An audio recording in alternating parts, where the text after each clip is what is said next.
So we have this Cybex treadmill. I'm gonna go ahead and start it, and it's gonna count down. Boom, trips the breaker.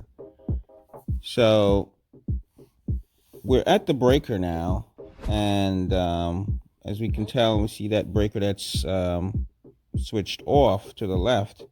That's the breaker that's tripped, and it is a GFI. So you see that little green patch right there? That's a label that tells you it's a GFI breaker, meaning it's a ground fault interrupter. It's very sensitive, and treadmills that takes a large amount of voltage and current to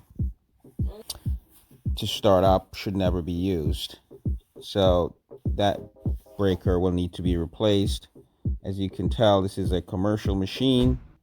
It takes a lot of power to start up. Should never be on a GFI breaker or outlet. If you liked the content of this video, don't forget to follow, like, and subscribe. Ciao.